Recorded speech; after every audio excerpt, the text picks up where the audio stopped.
Time to check in with CTV's tech analyst, Carmi Levy. Carmi, always a pleasure.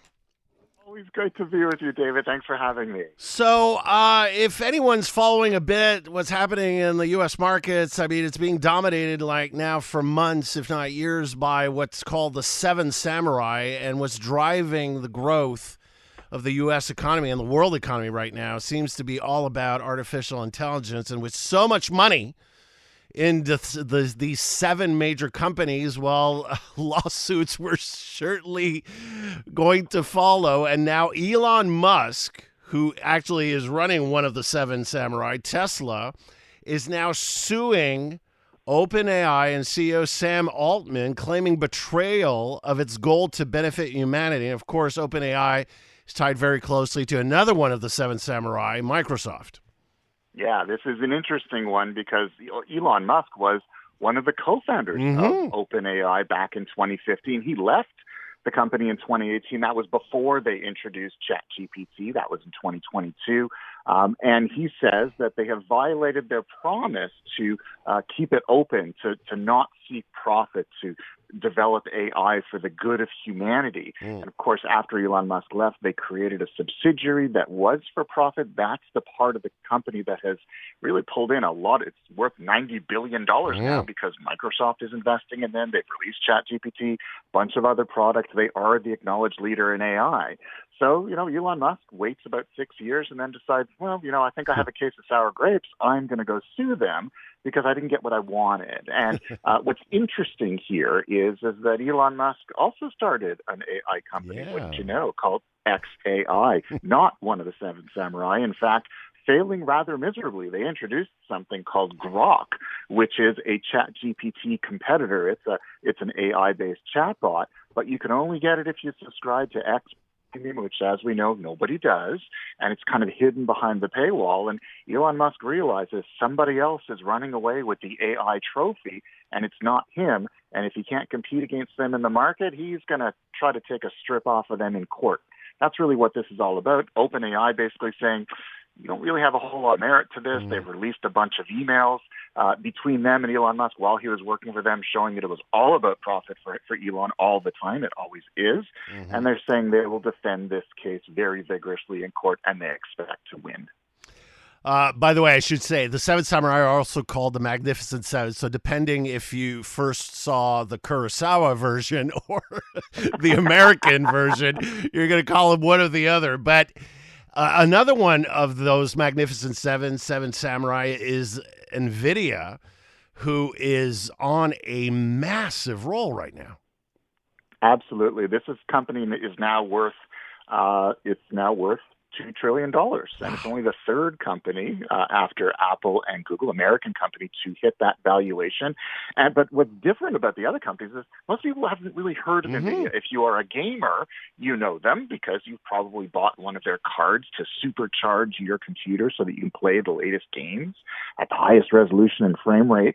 But for the rest of us, we're like scratching our heads going, who is this company? They've been around since 1993. They're based in California, Silicon Valley darling. And the interesting thing is they create what are known, they create computer chips, but they're not the ones like in a regular computer. In other words, they're not CPUs or central processing units. They're known as GPUs or graphic processing units. And the cool thing about a GPU, not only does it help you play games better. You'll find NVIDIA's technology in your Xbox, for example, or your PlayStation, and a bunch of other really cool places like your Tesla, because they work really well in cars too. But they're also really good for AI, and that's the one thing that we don't really think about when we're playing with ChatGPT or creating images or videos with these new generators that are based on AI. They take a lot of computing power and very specialized computing power, and as it turns out, NVIDIA is the absolute world leader in developing chips that are installed in data centers. So when you use those services online, it's NVIDIA technology in the data center hundreds of kilometers away that actually does all of the AI crunching. And as it turns out, they're growing faster than everybody expects them to. They have released breakout results last quarter, which kind of continues a story that's been going on for years. And essentially, they are the company to beat now.